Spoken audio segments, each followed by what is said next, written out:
I work for the Today Show. I am their social media manager. Unlike a lot of social media managers, I'm a little different because I also create content. One of the things that I helped build my personal brand when I got started. All right, there we go. This is how I start my mornings. I wake up at 3:30 in the morning, try to get to work in time. The show starts at 7, so I'm pretty tired by then. I live in Central Jersey, so it's a little bit of a trek. But I also get up early for another reason. This. On the way to New York from Central Jersey, I happen to run into Liberty State Park, and I can't help but catch the sunrise every morning. So I stop, take out all my gear, set it up, and witness this whenever I can, obviously when the sun and the clouds are not there. But being on the Today Show, what's our logo? It's a sunrise. Kind of works. So I'm going to talk about this throughout my presentation, but the title of my presentation today is How to Create Content in the Field. So a lot of people asked if I could also talk about what I do with the show, so I'm going to kind of do both. I was the social media manager with NBC News back in 2010 and was with them for 3 years. Left, took a break for a little bit, came back, and now I'm just with the Today Show. Work with these guys. It's not just me. We have a very big team of people. And one of the things I'm going to talk about today is how we encourage our staff, producers, interns, to be the extension of the brand. I get a little crazy sometimes, so I'm just going to give you some background about me. I try to make things different. I use others to inspire me, but I go to different levels, clearly, to make that picture that you share differently. I do not always take selfies, even though it does seem that way. This is actually set up for New Year's Eve. That's the Times Square ball. That giant pole behind me, the Times Square ball is down there. That's Times Square on the other side. And for those of you who don't know me, I love selfie sticks, and that's what I got in my hand. This is my view every once in a while. I do not set foot in the studio every day. We kind of focus on, if big things are going on. We try to stay out of the way of the TV crew, but we actually just renovated our set, and that's our new desk, a new graphics look there. We have a very coordinated team of people, and the great thing is it's such a mix of skills. This is our Twitter team. So Zoe, MC, Rebecca, Claire, all work together, coordinate whenever they're unable to tweet or not. Zoe does a lot of the work during the show. So whenever you see live tweets from the Today Show, it's usually Zoe. So I'm gonna skim through these real quick. I also have scheduled some tweets to go out during this. So go follow me at Anthony Quintano, and you will see a Twitter list with all of our staff on there. So please go and follow them. They're all amazing people. This is our Facebook team and our Facebook page. I don't want to get redundant. A lot of people have talked about great strategies on pages, and so we do a lot of that. We do pretty much, we come here, we learn, and we do a lot of the things that you guys do already. We do it in real time, so we try to be adaptable. We're in news too, so we have to change at the drop of a dime.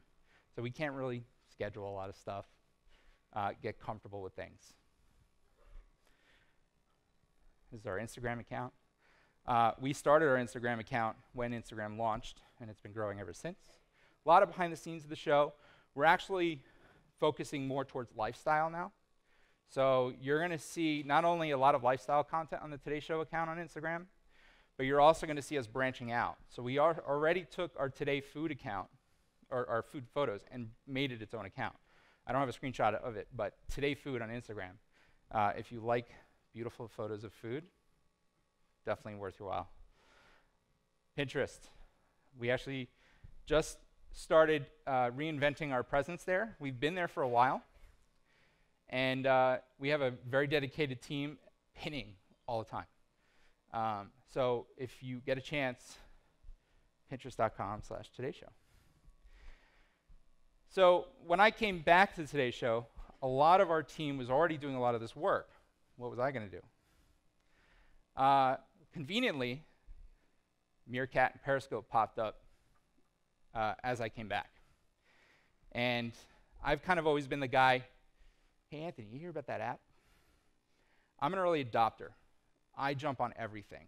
Personally, professionally, if I'm working for a brand, the brand gets on there. I don't ask. I just do. And I experiment immediately because that's your key audience building time. So I tell everyone, jump on it. Our anchors, correspondents, jump on it, play with it, try it out, start talking to people. And then eventually, as we go, we build out our strategy. We started periscoping from day one. The Periscope, the streaming has been a very challenging effort because we have found that, like Vincenzo over here, talking directly to your audience is the most wanted thing from Periscope viewers. Not just kind of documenting live streams, but talking to the audience, doing things that they're asking you to do. If you've watched the show on a regular basis, Al Roker jumps on his Periscope account like crazy. He'll just be in the middle of a commercial break and just be like, Periscoping, and just go crazy. So we made a segment out of it. So once a week on Wednesdays, Al does today's take break around the 9 o'clock hour. So in the middle of a commercial break, Al will jump on, sign on, and say hi, give behind the scenes. So make sure not only do you follow Today's Show on Periscope, but follow Al.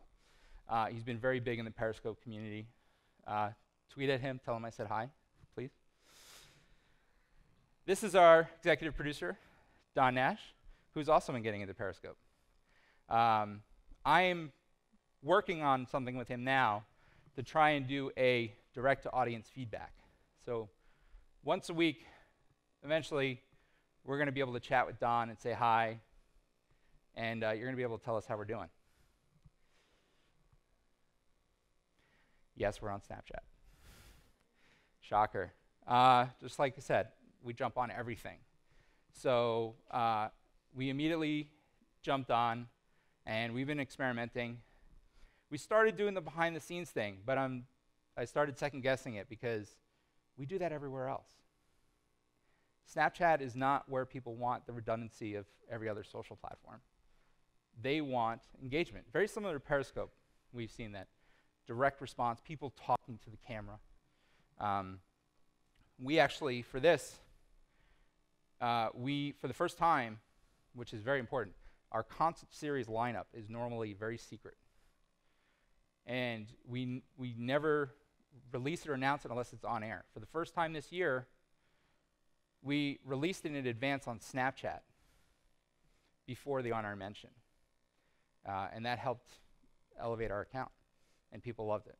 So we did screenshots, because as you guys know, yes, you can upload content with other apps. There's like hacking apps that you can upload to Snapchat. Do not use them. Snapchat will turn you off. I promise you. So what I did was I created the graphic however I wanted to look, and I took a picture of the screen. And then I added some doodling, some text. Then from there, it was coming very hard because now not only were we producing social content for all of our other platforms, and now we have to produce it again for Snapchat, which is not easy for us, or anybody for that matter. So we decided to task our younger staff, to come up with segments or series that our audience can tune into on a regular basis. So on the left side, you see Truck Tales. We just launched it. Brooke Sassman, who has been helping me with Snapchat, has taken on 2 series, Truck Tales and Snack Chats. Truck Tales is about picking a food truck, telling the story of the food truck, what they make, how they become the bee, stuff like that. Check them out. Follow us on Snapchat. A lot of fun. The other thing is I challenge myself to try to get our guests to do a selfie snap and sign it for our audience. And that's Keith Urban right there, signing away. So I'm going to speed this up a little bit. This is our team. This is the digital team. This is not the social team. So this is across the board a digital team. The Twitter list that you'll see on my Twitter account will have all their accounts on it, so please go follow them. These guys all work very, very hard and love what they do. And when I talk about living the extension of the brand, they eat and breathe Today's Show. I'm going to jump in real quick. This is our Plaza producers. We actually have people dedicated to talking to the audience that are out there so they're not left clueless as to what's going on during the show. And these guys actually give them a little bit of entertainment. Alex and Kate do a wonderful job. They actually started a regular series on Snapchat as well. That's Wrangler. How many of you know about Wrangler? Awesome. So Wrangler is a guide dog that's being trained while living, not literally living in our studio, but he hangs out there in the morning with us during the show. He has a trainer who's always with him, Saxon, who I'll show you in a bit. This is a shot I took in the Plaza one day with John Hamm. There's Saxon. You'll typically see her in the orange room in the background. Give her followers, constantly tweeting cute photos of not only Wrangler, but Wrangler's family. This is our orange room. We actually just redesigned the room, so it looks a little different now. But Brittany Haviland on the right is the producer of the orange room and does a killer job of every day coming up with what's trending, what to get on those screens in the back. We use mass relevance, which is actually now called Spreadfast, to power the screens in the background that show tweets and stuff like that. So she's constantly deciding what fans, what viewer tweets go in that screen. Baymax, who loves Baymax? Come on. This was like a common theme, I think, yesterday and today, as to we've gotten so strategic and robotic about how we do things that we've forgotten just to have fun and be human. And this is one of the things that I try to push with our team daily. I try to lead by example and do it on my own, whether it's my personal accounts, main accounts. So I ask that you guys try to challenge yourself, challenge the people that you work with. I'm going to go into more. This goes into what I do. So I literally live, eat, and breathe social media. When I go home from work, I'm still glued to TweetDeck. When I'm not working, I'm tweeting out in the field, taking pictures. Not everyone can be like this. Not everyone can be as creative. That's what I hear. I think that's incorrect. I think you all can do something cool. And the great thing is you can do something unique. These are my colleagues. Some of them across the board from sports. You guys remember this meme at all? Look familiar? No? It was, I actually forgot the name of the meme. I apologize. But I literally dragged them all outside to participate as soon as we saw it blowing up on social media. And this was a picture we all took together. Constantly having workshops with our team, trying to get people to learn that there are people behind today. These are them. Try to get away from your computers. I try to tell my colleagues this every day. Go outside. Go for a walk. Talk to each other. Play with Snapchat. Play with Twitter. I do photo walks. I try to teach people a new app or new program whenever I can.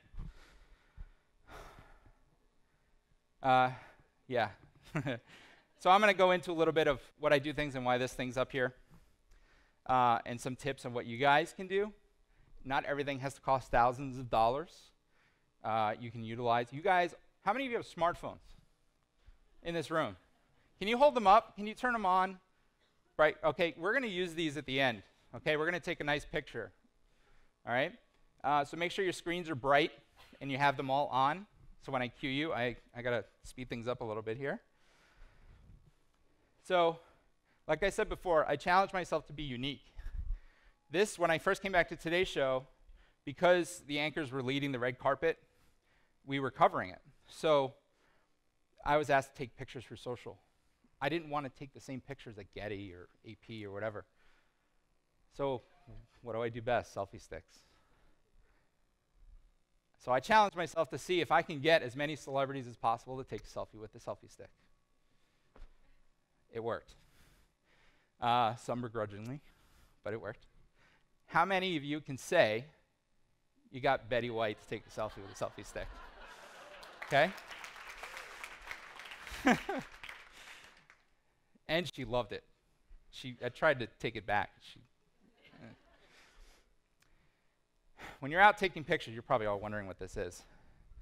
When you go outside, when you go to a meeting, when you go to an event, you guys have cameras on your phones. Take pictures. Take tons of pictures. Because you know what? When you come back, it's better to have more than you need than less. So I shoot close to 1,200 photos whenever it comes to an event, and maybe 3 or 4 come out good. I'm lucky. And that's coming from a professional. So it's not just you. We're all flawed. This is the London Olympics behind the scenes. I had the pleasure of being out there. That's Missy Franklin. We created a jumping theme, and it was just totally random. We were trying to think, what can we do with all the athletes? It's going to be so easy because they're going to be coming in and out. Let's just have them jump. There you go. It went crazy. Not only did the athletes all want to do it without us telling them eventually, but people all over the world were starting to send us jumping photos. Look all around you. When you walk out of here, when you're in the hallway, when you're at your tables, there is always something to take a picture of. This was a random puddle on the right side here that I just walked by in the city. I, as you know, walk around with my giant backpack everywhere. I had to stop and take a picture. The one with the raindrops is my car windshield on the way into work. I just held my camera up really close to the glass. It's New Year's Eve, hanging out. So not only did I do the selfie stick, but I took that as well. Look up. Look around you. There's always something happening. Again, back to being an early adopter. This is when I was first able to use Meerkat and Periscope. Some of you may know from my Instagram feed, I tend to fly in a helicopter sometimes, not piloting it. But this is, I was able to Meerkat and Periscope from the air for the first time when they first launched. It was a little tricky, but everybody loved it and went crazy. There we go. I hang out of the helicopter. So, but luckily I'm very harnessed in. My friends at New York On Air, NY On Air, Fly Nyon, take Instagrammers up all the time. This is something I do on the side. They give me a call whenever they have an empty seat. I get to hang out and take some pictures. So if you're interested, check it out. That's my view. You get a lot in 30 minutes. These are the tools I use. I'm not going to go through all of these because I have about 5 minutes. So, but just take a look. I've tweeted out links to some things to show you further. I actually have a YouTube video that goes through my entire camera bag and describes everything here. So if you want more details on that. I love the GoPro. Why? Because of the wide-angle lens. I get more people. I love to take group photos. And I can control it from my phone with the GoPro app, which is what you're seeing there. So I always use that on the end of my selfie stick instead of my phone. I'm not going to go through these, but there is a link to every one of these apps in the iTunes store that I tweeted. These are all the photo editing apps, video apps that I use. Check them out. All of them are great. I guarantee you there's a YouTube tutorial for every one of those. You can't afford a big DSLR like this. Sony NA-X6 is a great camera. Why? Because it has built-in Wi-Fi. I can send it to my phone instantly. So whenever I'm in the field, I do not need an internet signal. It creates its own hotspot. Send it. I can be in the middle of the desert and send a picture to my phone. This is my selfie stick. These guys are awesome. XSHOT. This is the more durable one that I like to use because I tend to put my Sony on there. It takes a little more weight. They have cheaper ones that you can get. My selfies tend to stand out. This was literally, I didn't Photoshop this, I swear. But Knightley decided to do a story on selfie sticks, and as you know, selfie sticks are in the media a lot. This is when I'm not using the Sony and my DSLR. It takes compact flash. For those of you who don't know what that is, the big old orange thing is a compact flash card. The thing on the right is an SD card. My camera takes compact flash, so I need to use that big old orange adapter to get that card in there. And what that does is it creates a hotspot that allows me to send photos to my phone. It's actually what I've been using here to send photos in real time while you guys are up on the stage. So I'm going to talk about long exposure real quick, and we're actually going to do one here as a group effort, okay? You always want to do something unique. I wanted to give you guys an idea of what you could do. Not everyone can do long exposure because they don't know how to do it. And it's so easy. You ever wonder how somebody gets a lightning photo or fireworks with the trails? It's long exposure. So you can actually, with some of those apps, Slow Shutter, the iPhone apps, you can actually do some of those with your iPhone. If you have a point and shoot, a lot of them require a trigger. So if you just look up your model, camera model, and just Google it and look up a remote trigger, you can use that. I'm actually going to use it without it. I'm just going to set my exposure. I'm not going to get into camera settings right now, but you guys, I am welcome to talk about cameras and all that stuff. I'm here all afternoon, so come grab me. I have 2 minutes left, so I got to move quick. Like I said, I try to be very unique with what I shoot. This was the Ice Bucket Challenge not so long ago. This is actually, I didn't take this picture. My wife did. She's also a budding photographer. Not only, I also had a GoPro in there, and I actually recorded a video of this that I put up on YouTube to get a different perspective because everybody was just recording in front of the camera, so I did something a little different. And then you might have seen this photo on the internet because I uploaded it to Flickr, and apparently every website loves to use this as the a story around the Ice Bucket Challenge. So you might see this pop up in your feeds once in a while. So if I can have everyone, you guys have your phones brightened, ready to go? All right. I'm going to do something real quick. I don't have a wide-angle lens, but if you guys want to cram in, I don't want to make everyone move, but everybody from here and here, stand up, hold up your phones, and point your screens at me, okay? And I'm going to do a long exposure photo of everybody in this room. All right. Perfect. All right, so I'm going to tell you guys to move and just set my camera. Now, on the count of 3, I'm going to tell you guys to wave your phones. Oh my God, it's so wild. Where's the photographer? Where's the photographer? You got to get a shot of this. All right, on the count of 3, you guys are going to wave your phones. All right? Okay. 1, 2, and wait, one more thing. You got to stay still. Your whole body stay still. Just your arm. And I'll tell you why after. Just your arm, and wait, and I'll tell you when to stop. Start. And it's going to hold for 20 seconds. I'm holding the shutter open for 20 seconds, and the camera's actually consuming. All right, done. That's it. Guys, thank you very much.